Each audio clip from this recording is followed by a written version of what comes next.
Welcome back to the Graham Stephan Show. My name is Graham, and welcome to my show. And today we take a caller who unfortunately was in a car accident but received a settlement of $400,000 and wants to know how to make the best use of that money after he already made maybe not so good of a decision. So anyway, let's bring him on the show and see what it's all about. So Alex, welcome to the Graham Stephan Show. What's going on? Hi, what's up, Graham? I'm doing good. How are you? Good, man. Good, man. What's up? I actually wanted to ask you some questions about my financial situation and wondering if you could help me out. Yeah, sure.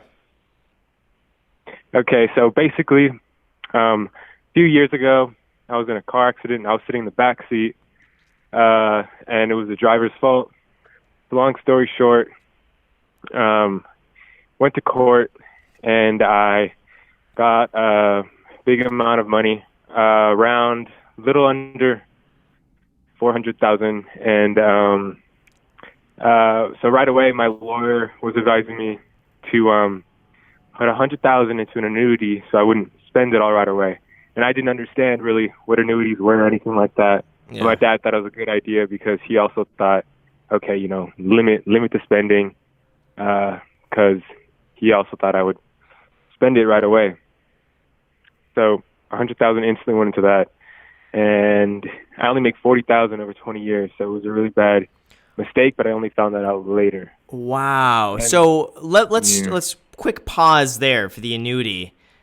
40,000 over. Wait, say that again. 40,000 over how long? Over 20 years. Okay, so that's $2,000 a year for the $100,000. Yeah.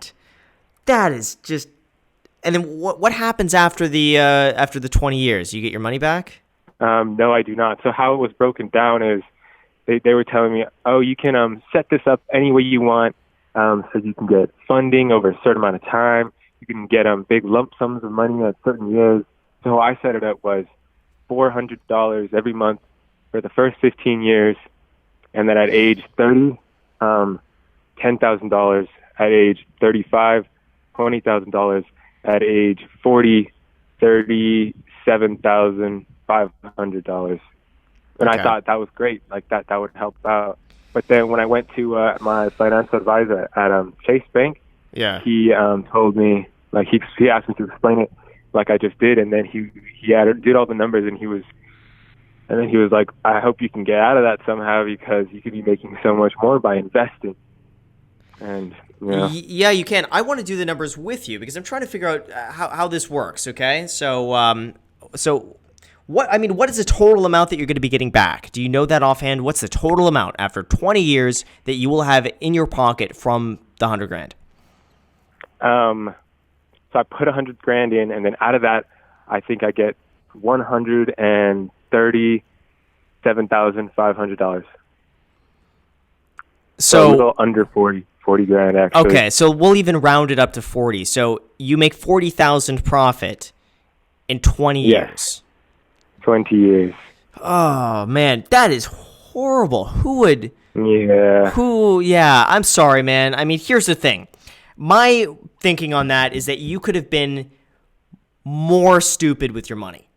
There are people out there who take the $100,000 and blow it, and it's gone. At the very least, from everything you've done, it's bad, but it's not like it's not devastating. At least you did something other than spend it.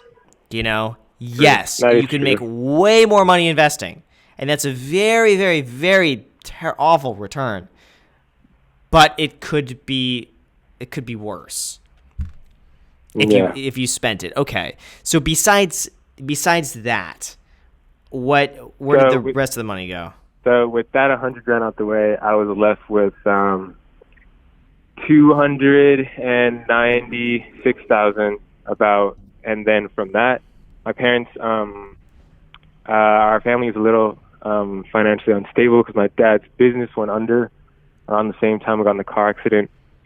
So I decided, they kept me alive for 20 years.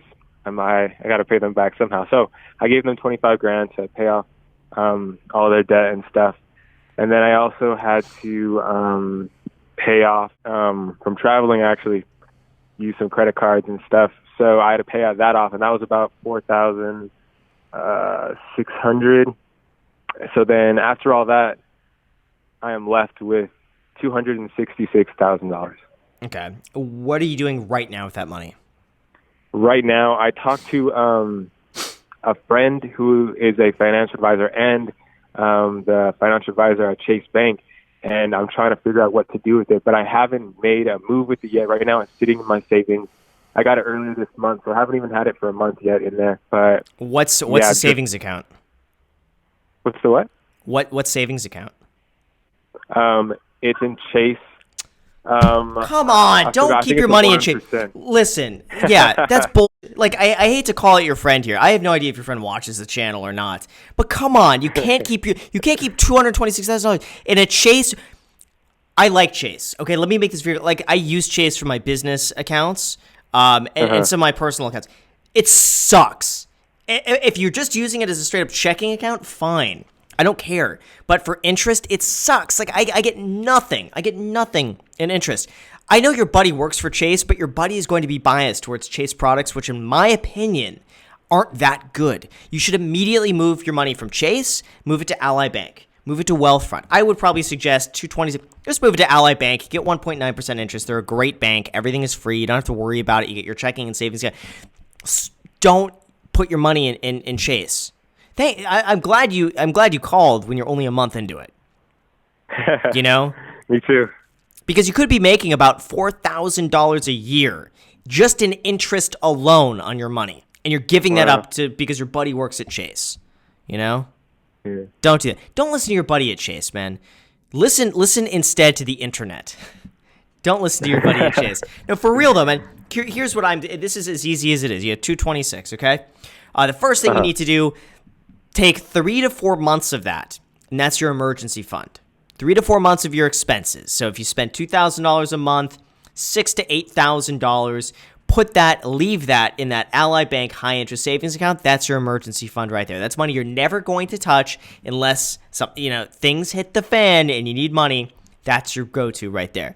The rest of the money, in my opinion, I would either put it in just a broad index fund. You can pick a target date retirement fund through Vanguard or through Fidelity, just a total stock market index fund.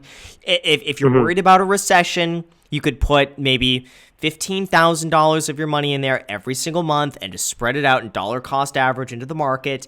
If you want to get it over with, put it all in like one index fund. That's going to be the safest use of your money, maybe 70% stocks, 30% bonds.